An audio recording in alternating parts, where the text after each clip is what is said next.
Paueko administrazio auzitegiak atzera bota du Frantziako hezkuntza ministerioaren kontra zehazkak ezarritako helegitea. 2019an Euskararen erakunde publikoak eta 3ek izenbatu zuten hitzarmena ez errespetatzea leporatzen zion ikastolen elkarteak ministerioari. Izan ere, basoko asko handiaren parte bat euskaraz egin ahalko zela adostu zuten bertan, baina neurria ezartzea ukatzen du Bordeleko akademiako errektoreak. Gabon, Errusiako Gazpromek baieztatu du Herbeheretako gazterra importatzaileari hornidura moztu diola astearte honetan. Hark errublotan ordaintzeari uko egin diolata. Danimarkako Ortez konpainiak ere esan du mosketa baterako prestatzen ari dela. Hark ere uko egin baitio Errusiako monetarekin pagatzeari. Espainiako bankuak bere aldetik uste du Errusiaren eta Europar Batasunaren arteko merkataritza harremana eteteak barne produktu gordinean eragin negatibo esanguratsua izango lukeela.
Iragan astean beste 3 astez luzatu dio Poloniako epaitegi batek espetxealdia Pablo González kazetariari.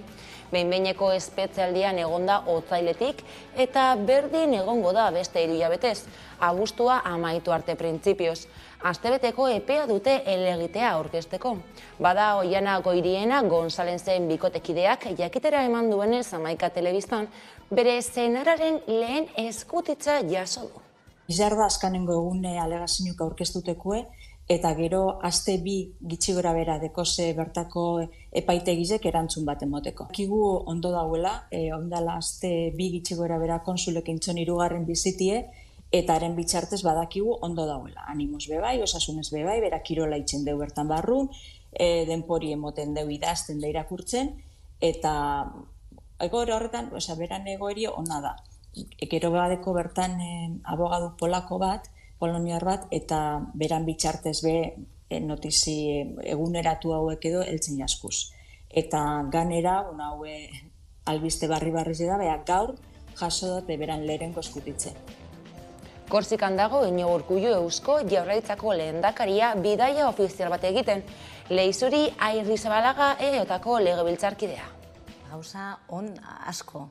Ez da inolako sekretua, gure alderdiaren aldarria aspalditik izan da hau, eta forma, eredu hau baita ere aspaldiko aldarria da, eta lehendakariak beste behin gure nahia, eta euskal gizartearen alderdi handi baten nahia zein dan aldarrikatu du beste behin ere. Lehenengo eta behin gure izatea, gure izana horren aitortza bat, eta gero bestaldetik, estatu ezberdinen arteko aldebikotasuna. Horrek zer esan nahi du, zer ekarriko luke autogobernu gehiago. Guk hemen erabakitzeko ahalmen gehiago. Guk hemen gure eskumenak modu oso batean garatzeko ahalmen hori. Eta horrek esan nahi du gizarte honentzako, euskal gizartearentzako ongizate gehiago.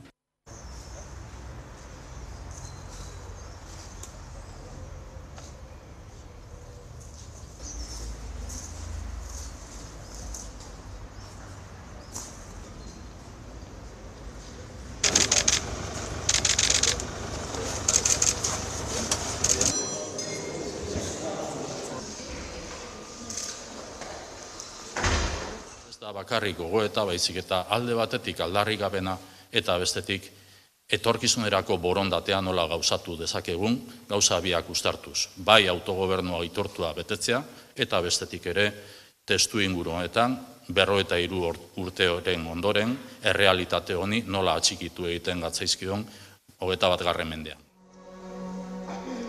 Bienvenue dans cet hémicycle qui est le haut-lieu de la démocratie insulaire qui a été promulguée. Espainiako diputatuen kongresuak argi berdea eman dio sexu askatasunari buruzko legeari. Polemika ez zaio falta izan lege horri, gizonezkoen aurkakotzat jo dute sektore batzuek ere. Inigo Aduriz, eldiario.eseko kastaria. Bai, argudio hauek beti entzun izan dira eskuinaren alderdien eskutik edo beraien ahotik horrelako aurrera pausoak eman direnean, ez? Berdintasunaren aldeko aurrera pausoak eman direnean. Horrela gertatu zen lehenengo abortuaren legea onartu zenean, bai berdintasun legea onartu zenean, eta baita ere emakumeen indarkeriaren kontrako akordio hori lortu zenean. Beti dago matxismoaren erreakzio bat, horrelako aurrera pausoak ematen direnean, eta badirudi alderdi batzuek matxismoaren ahots hori eramaten dutela, edo eraman nahi dutela bai parlamentura eta besteetara ere. Alkontzako lantegiko 25 kaleratzen epaiketa atzeratuta, grebari utziko diote langilek. Urko Herrera Labeko kideak azaldu dionez, hamaikari grebalariak bildu dira, eta momentuz lanuzterekin jarraituko dutela erabaki dute.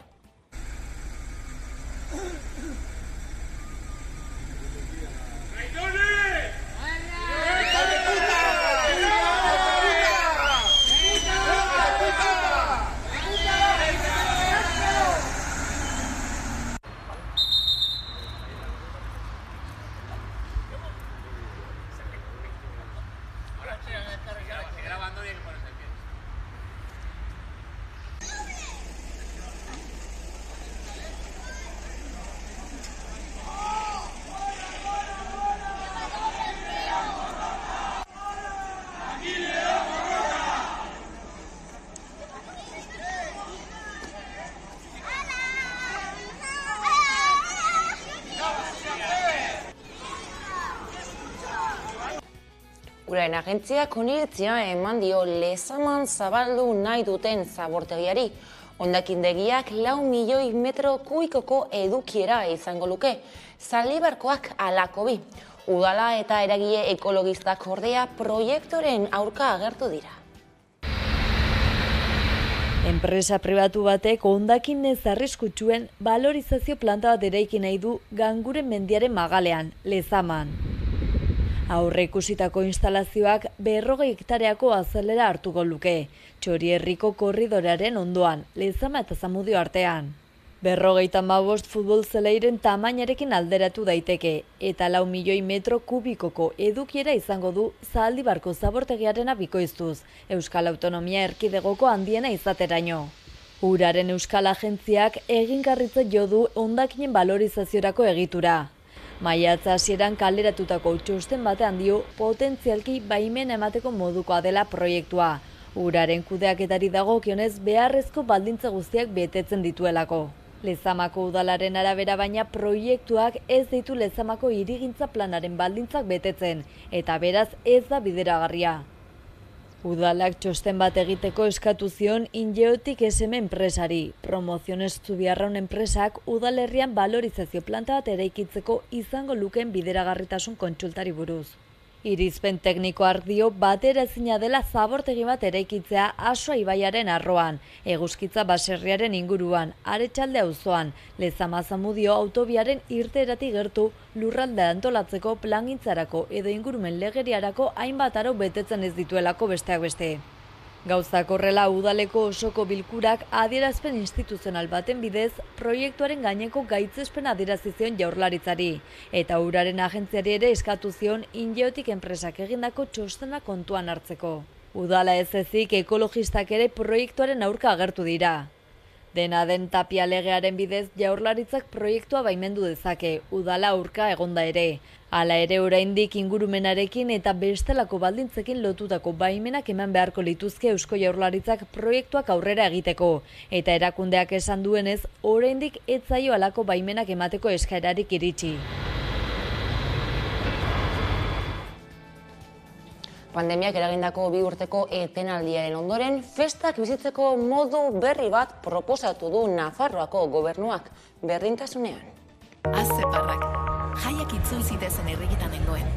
Desberdina izan da, gozatu egin dut eta oso eroso sentitu naiz. Gainera astun batek ere ez dit adarra jo. Ez da ohiko eskulutzeak ere. Miran da.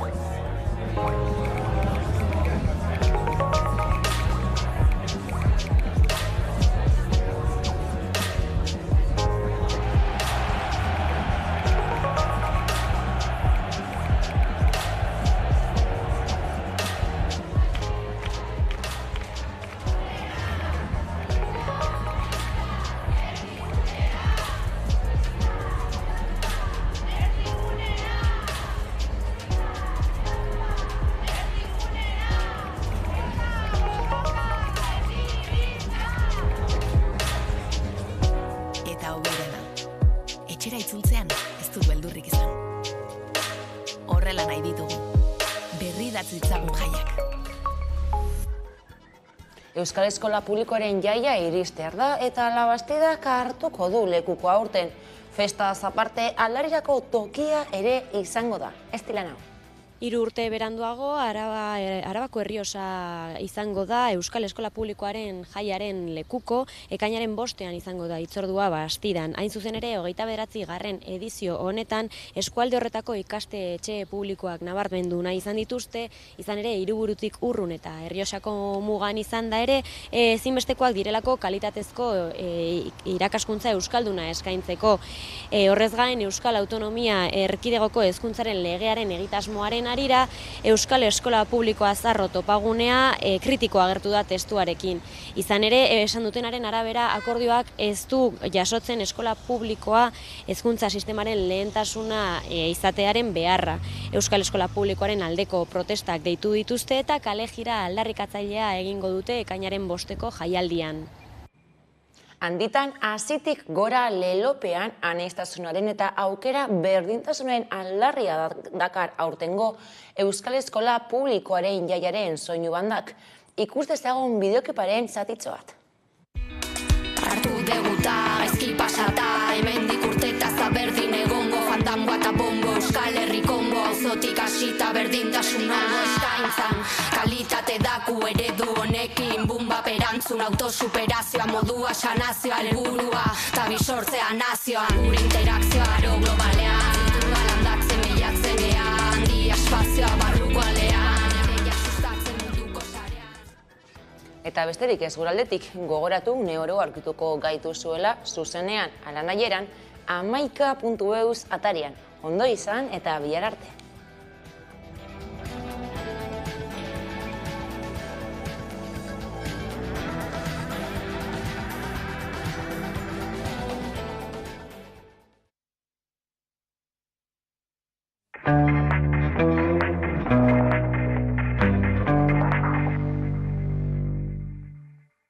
Eta eguneron legez, eguneko elkarrizketari